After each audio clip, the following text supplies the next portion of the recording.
당신 퇴직 후가 더 바쁜 것 같아. 무슨 술 약속이 매일이야? 그게 뭐 당신도 가끔 친구 만나면 되잖아. 나는 이렇게 매일 혼자 있어도 된다는 거야? 나도 좀 같이 가고 싶다고. 아, 다음에 오늘 나 기다리지 말어.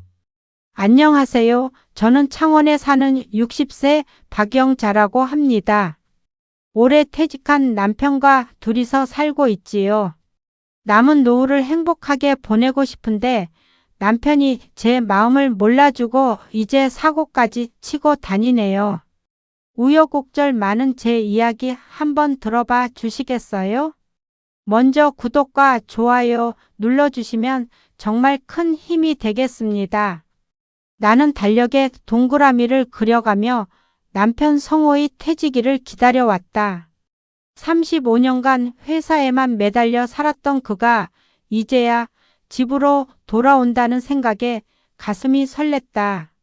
함께 제주도도 가고 손주들과 공원도 갈 수 있을 것이다. 무엇보다 아침마다 혼자 마시던 커피를 이제는 남편의 목도 준비할 수 있다는 게 행복했다. 하지만 현실은 나의 기대와는 달랐다.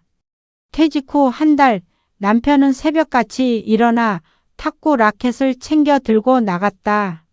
형님들이 기다린다라며 아침 8시면 어김없이 문을 나섰다. 점심때 돌아올 거라 생각했지만 탁구장 근처 식당에서 점심을 해결하고 오후까지 게임을 이어갔다. 저녁이면 더욱 심했다. 친구들과 약속이 있다며 양복 대신 운동복 차림으로 나가는 남편을 보며 허탈했다. 밤 10시가 넘어 술 냄새를 풍기며 들어오는 그와 마주 앉은 저녁 식탁은 어색하기만 했다.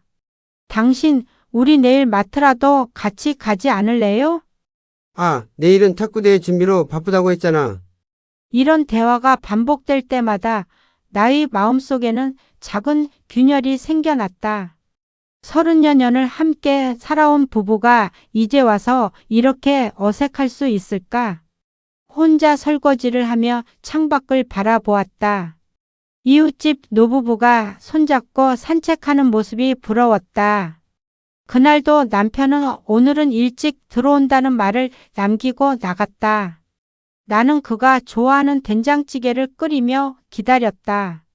8시, 9시가 지나도 남편은 나타나지 않았다. 10시가 넘어서야 핸드폰이 울렸다. 여보세요, 박성호 씨 부인이십니까? 경찰서에서 걸려온 전화였다. 순간 내 머릿속이 하얘졌다. 사고라도 났나 싶어 가슴이 철렁 내려앉았다. 남편분이 음주운전으로 단속에 걸렸습니다. 지금 경찰서에 계시니 오셔서 처리해 주세요. 나는 떨리는 손으로 택시를 불렀다. 경찰서 앞에 서니 다리에 힘이 빠졌다. 유치장 앞에 앉아있는 남편의 모습은 초라하기 그지없었다. 머리는 헝클어져 있었고 양복 와이셔츠는 구겨져 있었다. 아, 여보, 미안하다. 그는 고개를 푹 숙인 채 중얼거렸다. 집으로 돌아가는 택시 안은 정적만이 흘렀다. 다음날 큰아들과 딸이 달려왔다. 거실에 모인 가족들의 표정은 어두웠다. 아버지, 이게 뭐 하시는 겁니까? 큰아들의 목소리가 떨렸다. 회사에서도 소문이 다 났어요. 동료들이 저를 어떤 눈으로 보는지 아세요? 아빠 정말 실망이에요. 딸도 눈물을 글썽이며 말했다. 손주들한테는 어떻게 설명하라고요? 할아버지가 술 마시고 운전했다고요? 남편은 벌금 고지서를 구겨 쥐고 있다가 갑자기 소리쳤다. 나도 답답하다고. 퇴직하고 나니 할 일이 뭐가 있어. 친구들이나 만나서 술 한잔하는 게 죄냐? 그게 음주운전 변명이 됩니까? 큰아들이 맞받았다. 나는 두 손으로 얼굴을 감쌌다. 눈물이 핑 돌았지만 참았다. 30년 넘게 믿고 의지해온 남편이 이런 모습일 줄은 몰랐다.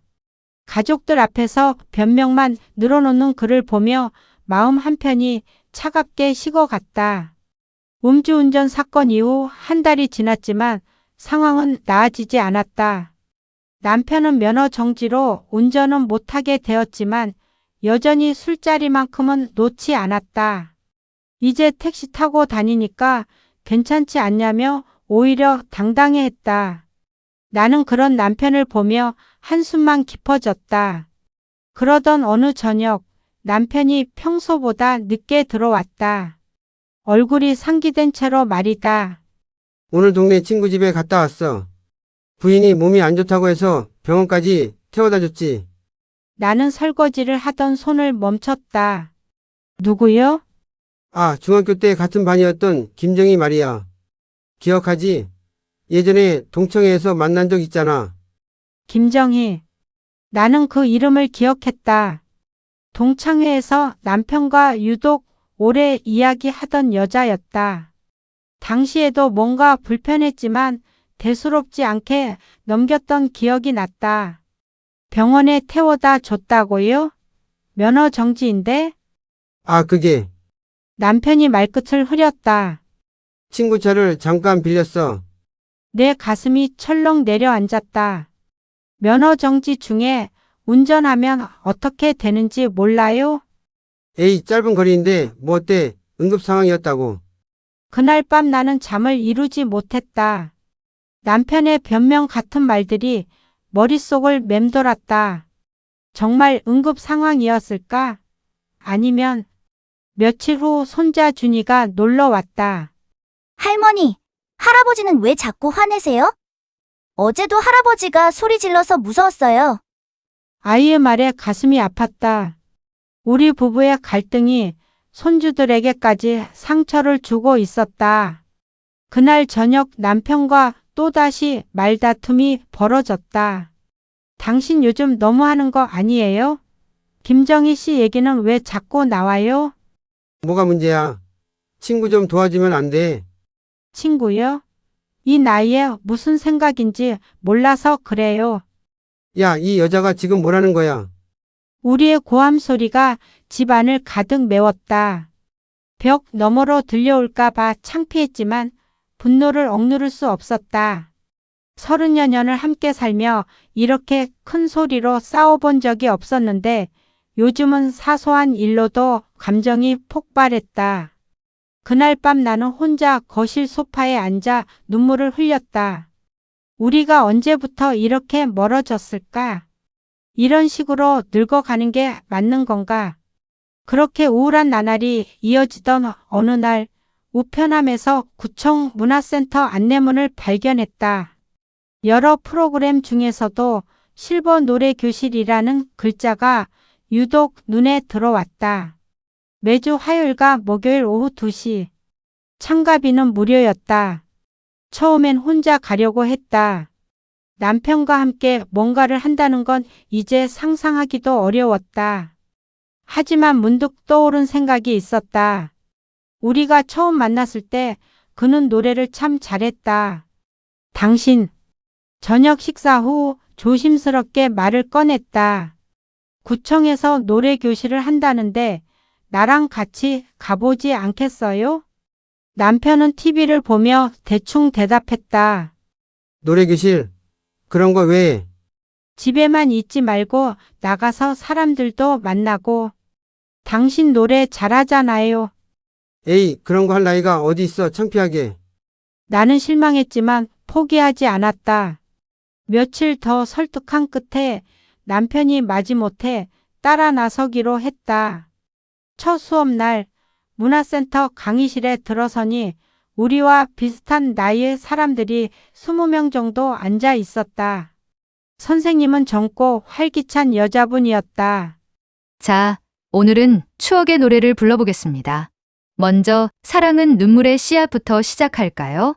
반주가 흘러나오자 사람들이 하나둘 노래를 따라 불렀다. 남편은 처음엔 어색해하며 작은 목소리로만 중얼거렸다. 하지만 후렴구가 나오자 목소리가 점점 커졌다. 그 순간 나는 가슴이 먹먹해졌다. 남편의 목소리는 여전히 깊고 따뜻했다.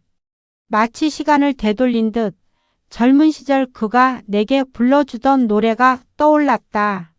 선생님이 마이크를 돌려주며 말했다.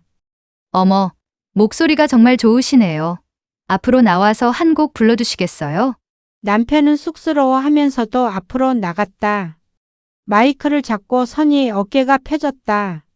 그리고 다시 한번 사랑은 눈물의 씨앗을 열창했다. 교실 안이 조용해졌다. 모든 사람들이 남편의 노래에 빠져들었다. 나도 모르게 눈물이 핑 돌았다. 언제부터 남편의 이런 모습을 잊고 지냈을까? 수업이 끝나고 집으로 돌아오는 길, 남편이 먼저 말했다. 생각보다 괜찮네. 다음에도 가볼까? 나는 고개를 끄덕이며 미소 지었다. 오랜만에 마음이 따뜻해졌다. 노래 교실이 우리의 새로운 일상이 되었다. 매주 화요일과 목요일이면 남편은 탁구 라켓 대신 악보가 든 가방을 들고 나섰다. 나도 함께였다. 처음엔 어색하게 시작된 노래 교실이었지만 몇 주가 지나자 남편은 완전히 달라져 있었다. 집에서도 콧노래를 부르기 시작했고 저녁 술자리도 점점 줄어들었다. 오늘 선생님이 내 목소리가 바리톤이라고 하더라. 어느 날 남편이 자랑스럽게 말했다. 다음 주 발표회에서 솔로로 한 곡 하자고 하시네. 나는 남편의 환한 표정을 보며 미소 지었다. 언제부터인가 그의 얼굴에서 생기가 돌아오고 있었다. 발표회 날 남편은 정장을 차려입고 무대에 섰다. 그대와 영원히를 부르는 그의 목소리는 교실 전체를 울렸다. 관객들의 박수가 쏟아졌다. 나는 객석에서 그런 남편을 바라보며 가슴이 벅차올랐다. 어머니, 아버지 정말 멋지시네요. 옆자리에 앉은 큰아들이 속삭였다. 음주운전 이후 서먹해졌던 아이들도 오늘은 함께 왔다. 딸도 눈시울을 붉히며 박수를 쳤다. 할아버지 진짜 잘한다. 손자 준이가 소리쳤다. 아이의 웃음소리가 내 마음을 따뜻하게 했다. 노래 교실에서 만난 사람들과도 친해졌다. 수업 후엔 다 함께 커피를 마시며 이야기꽃을 피웠다. 남편은 더 이상 혼자 술을 마시러 나가지 않았다. 대신 노래 연습을 하거나 나와 함께 시장을 보러 다녔다. 여보, 내일 시장에 가서 된장 좀 사올까? 요즘 내가 만드는 된장찌개가 맛있어졌다고 하던데. 남편이 말했다. 그래요? 그럼 같이 가요. 나는 대답했다. 함께 장을 보러 간다는 게 이렇게 자연스러울 줄이야. 어느 저녁 남편이 내 손을 잡았다. 오랜만에 느끼는 그의 온기였다. 여보, 미안했어. 그동안 너무 철없이 굴었나 봐. 당신도 힘들었을 거예요. 갑자기 퇴직하고 그래도 변명이 안 되지. 앞으로는 정말 잘할게. 나는 남편이 손을 꼭 잡았다. 거칠어진 그의 손에서 진심이 느껴졌다. 우리 이제 진짜 새로 시작해봐요. 나이가 들어도 늦지 않잖아요. 그날 밤 창문 너머로 들려오는 바람소리가 유난히 포근했다. 남편은 작은 목소리로 사랑은 눈물의 씨앗을 흥얼거렸다. 나도 함께 따라 불렀다. 인생의 황혼에도 다시 시작할 수 있다는 걸 우리가 보여주고 있었다. 그리고 우리의 노랫소리는 오래된 아파트 벽을 넘어 멀리 퍼져나갔다. 마치 희망의 메시지처럼. 퇴직 후 갑작스럽게 찾아온 일상의 변화, 서로에 대한 실망과 오해, 그리고 깊어져 가는 갈등까지. 어쩌면 우리 주변에서도 흔히 볼 수 있는 모습이었을지도 모릅니다. 하지만 이 이야기가 보여주는 건 아무리 늦은 나이라도 새로운 시작이 가능하다는 것입니다. 작은 용기로 시작된 노래 교실이 두 사람의 인생을 다시 한번 따뜻하게 만들어준 것처럼 말이죠. 인생의 어느 순간에 계시든 사랑하는 사람과의 관계에서 어려움을 겪고 계시든 포기하지 마시기 바랍니다. 때로는 작은 변화 하나가 모든 것을 바꿀 수 있으니까요. 오늘 이야기가 여러분의 마음에 조금이나마 위로가 되었기를 바라며 다음에도 좋은 이야기로 찾아뵙겠습니다. 오늘도 따뜻한 하루 보내세요.